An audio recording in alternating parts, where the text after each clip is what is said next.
So, your latest acquisition has me thinking about the spires some more. By all accounts, they go as far back as the old walls. Over the centuries, the nobles of the tiers have claimed the spires, but they've only ever battled over the land at the ground level of the monuments. I've never seen the glyphs of a spire light up in all my years. Not until you show up. If this were an isolated incident, I'd be confused. But it seems the spires, plural, are somehow connected to you. What's your secret?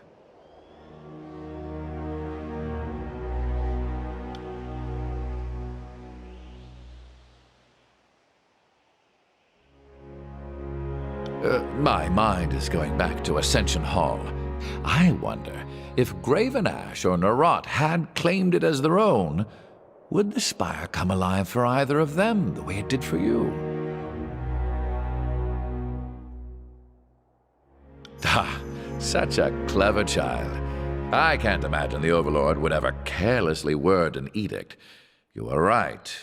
I don't imagine Kairos leaves anything to mere coincidence.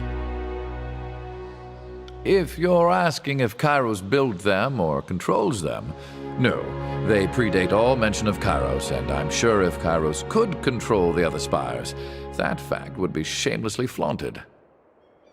But it occurs to me that perhaps Kairos didn't have a connection, but does now, thanks to your actions.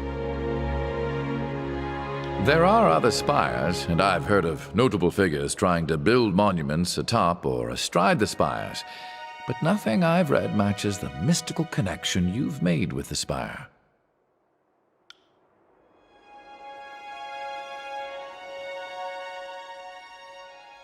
I am nothing if not a semi-reliable font of knowledge. What did you want to discuss? Well, you might want to ask a more soldierly type about the armies, but do you want to talk about the Archons or other mages?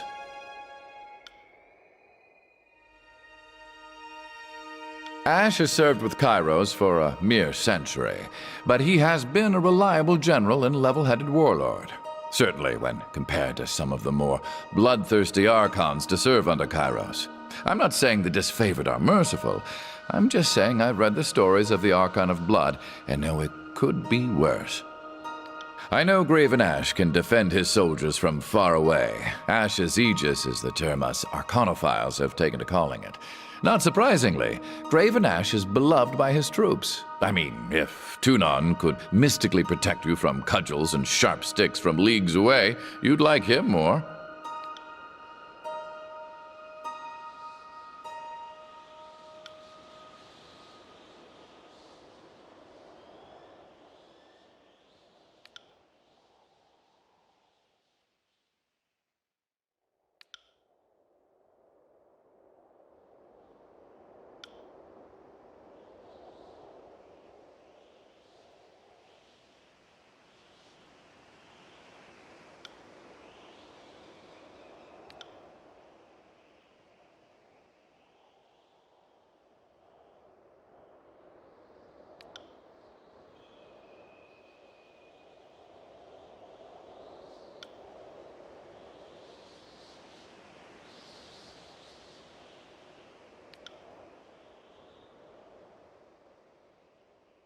Not the youngest Archon in history, but certainly one of the younger, and history has yet to write much about her. And if I happen to be the first to write about her, well, that will look nice for my legacy. My life isn't a performance for your amusement, Sage. If you want to write about something, make your own miracles.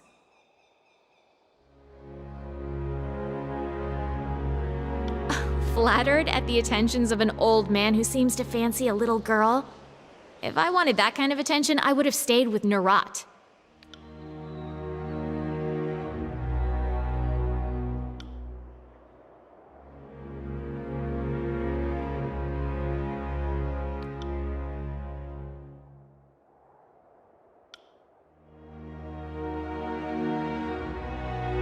I am nothing if not a semi-reliable font of knowledge. What did you want to discuss? You mean what's left of them?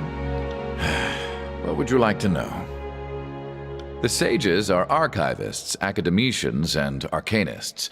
Our mission is to preserve the knowledge of today for the good of tomorrow. Though we are known for our magic, few realize that most sages concern themselves with scribal work. Only a select few have the talent or focus to work the sigils. Each sage benefited from the scrolls of learning that came before him, and so each sage must repay this boon by gathering, authoring, or translating new texts to the stacks. But all that's a bit generous. It's no secret that the sages were far more happy to add knowledge than to share it. Why, indeed. As historians, it is our place to document, not direct. Let others rage and resist. Ours is the duty to record. The decision to defy Kairos was not unanimous, nor one decided upon lightly. The laws of Kairos would forbid much of the knowledge contained in the Vellum Citadel. The elder sages feared, rightly perhaps, that the Overlord would put an end to our tradition of stockpiling knowledge. The Battle of the Vellum Citadel was a battle to preserve knowledge.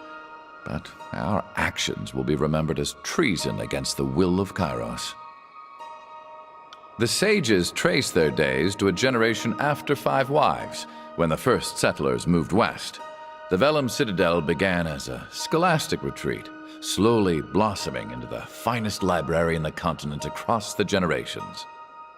The centuries fly by, and suddenly, the Vellum Citadel is the definitive archive in the tiers. The sages branched out into carrying missives for wealthy clients, training noble children to read. The peasants may have feared us, but we remained useful enough to the kings and queens of the tiers to avoid war.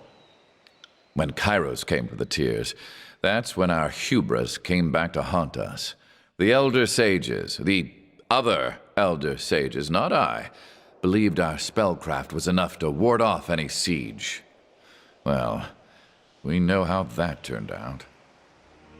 Traditionally, we use magic only so that we may observe and archive, so that means magic of concealment and protection.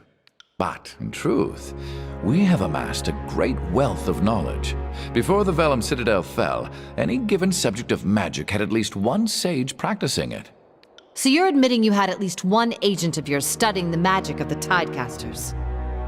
Well, I mean, if such information had fallen into our hands generations ago, we'd be fools not to... Not to suckle off that ill-gotten teat of knowledge? Filthy word whores of the worst degree. The Edict of Fire wasn't half of what you deserved.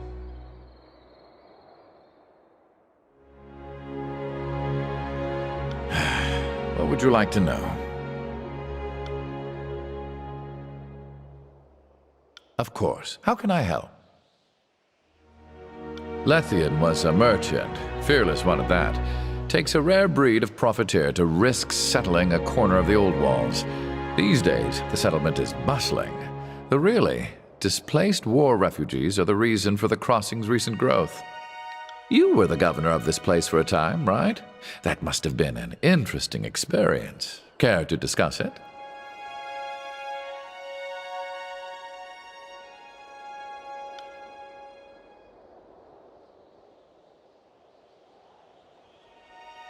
I appreciate the exposition. Future generations will enjoy the nuances of your life. It will matter far more to them than it ever will to you.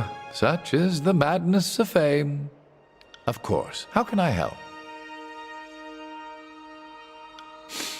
All kinds of things. My mind is old, memory's a sieve. Keeping track of you, noting what I hear of the war, scribbling down reminders to myself, that sort of thing. Oh, certainly not. But it depends on the ink I'm using. Too much cerulean and I can't sleep. But just the right amount and I can write all night. The red ink will give you swamp bottom if you drink it, but absorbed through the skin, it'll make you taste colors and smell music. Speaking of which, I should change out my tip. I use 3 kinds, sepia, cerulean, and a red that's never the same shade. My recipe needs work. I like having 3 colors, but they also provide different states of mind for writing. I can't in good conscience poison you.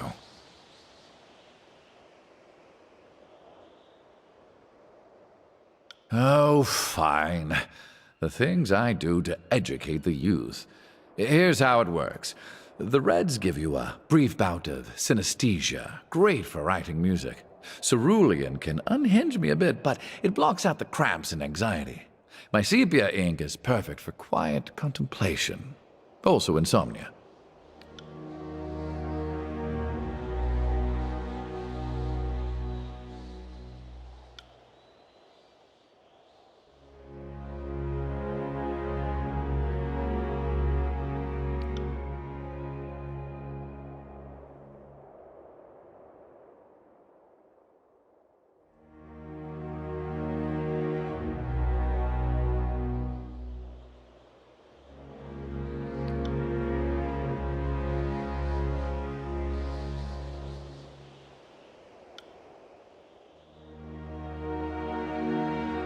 Feel anything?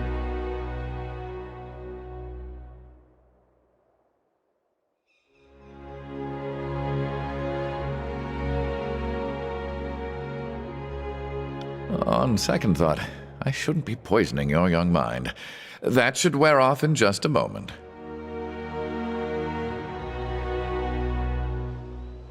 A second spire has awoken to your presence. This is fascinating, and I admit enviable. If it turns out your connection to the spires invites death and woe, my jealousy might wane a bit. I've been mulling over that structure we found atop Vendrian's well. Would you be opposed to me studying the sculpture in closer detail? I'd perhaps work a spell or two near the structure.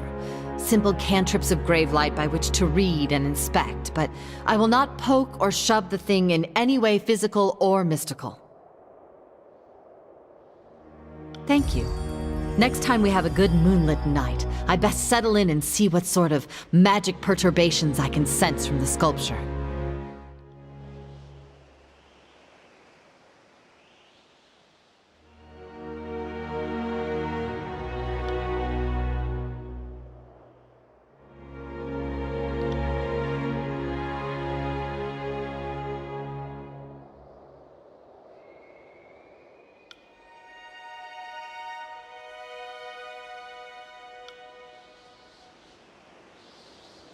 Good day, Fatebinder.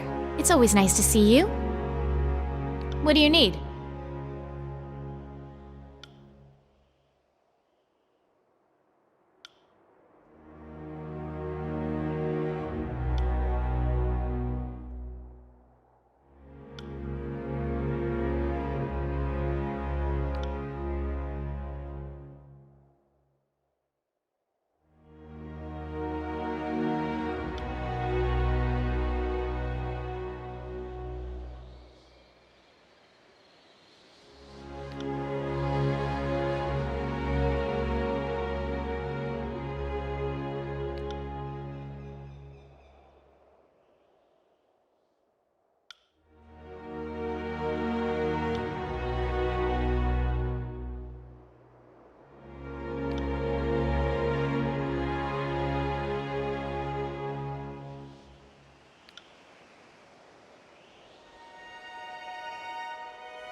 What do you need?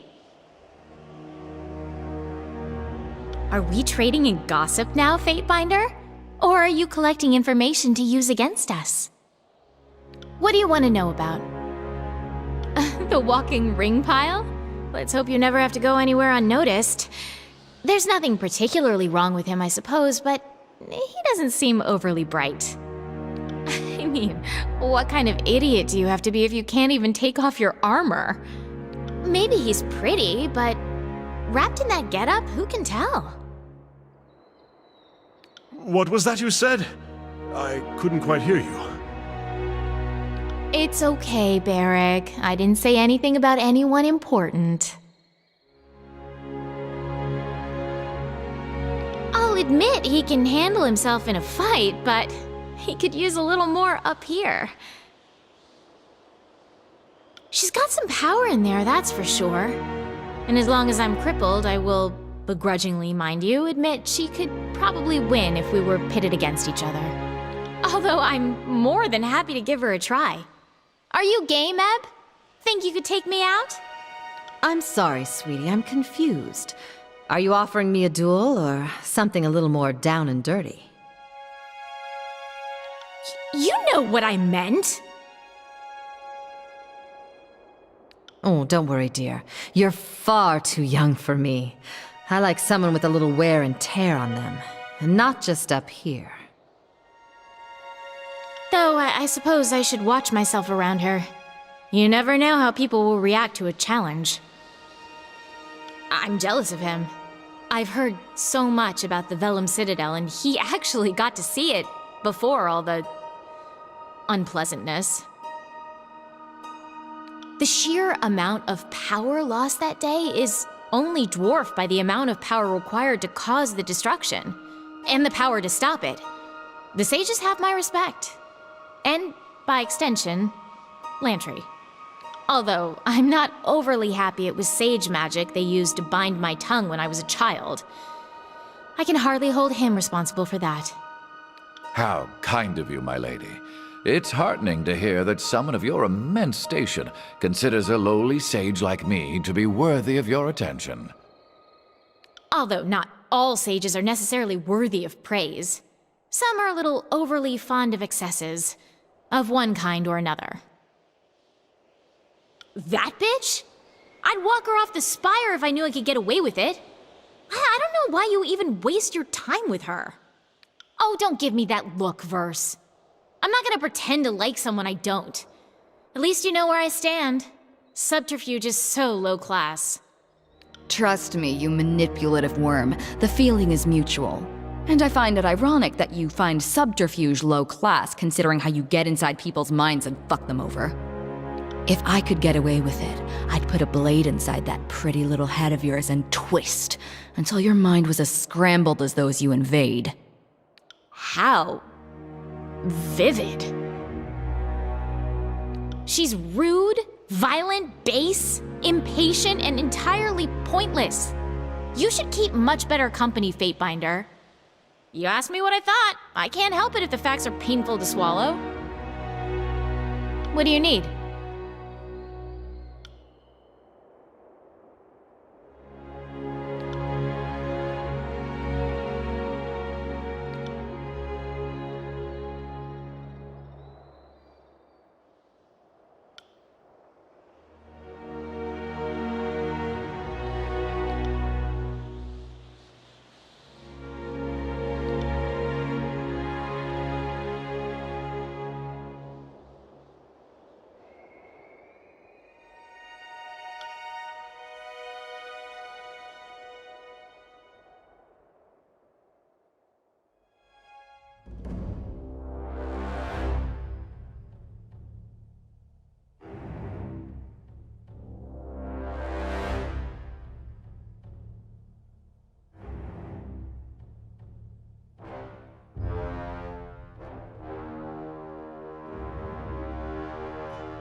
Damn it, Fatebinder, why can't you leave this be?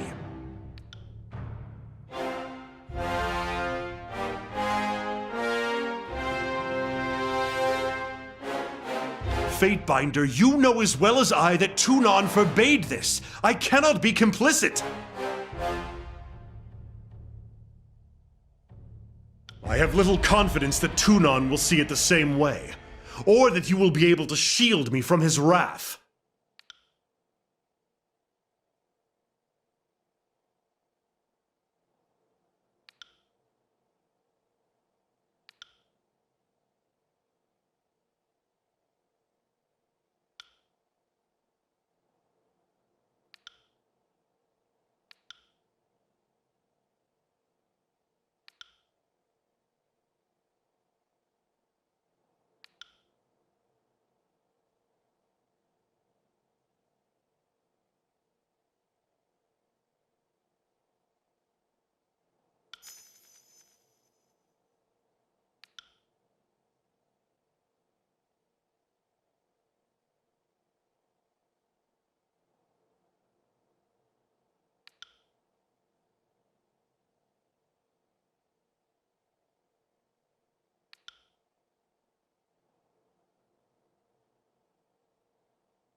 Will this do? It is nigh the size of a kite shield. You have your rock. Let us leave this place. I have repeatedly asked you to leave this be, yet you persist. Do you think that you act in my interest? Do you think you know better than I where my interest lies? There was no ambiguity in the Archon of Justice's ruling. Thank you, Fatebinder. If this did not concern only myself, I would not question your decision so openly. But my interest in this is, well, obvious. This place haunts me, Fatebinder. These walls, these lands, they were hard once, but they possessed an austere beauty. The general saw them for what they were. Lands well worth fighting for. The winds that day, they swept everything aside. They tumbled tearsmen and livestock like children's playthings. The dust choked our mouths and eyes. Trees appeared as if by magic, only to be smashed into splinters against stones. And those splinters cut like knives.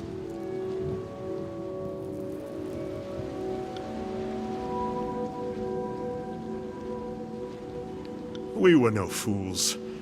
We knew what had fallen upon us, and we took cover as best our iron shields and the general's protection allowed. Yet the wind tore us away, one by one. Some silent, some screaming. Now only I remain. In this state. Take the metal to your smith, or do not. There's nothing further to be said. Let us leave.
Neither is an acceptable solution. This shell, onerous though it may be, protects me and serves you. Without the great general or the disfavored, I have no purpose. Oh, come on, you big crybaby. I'm sure there's a siege engine somewhere in need of a counterweight.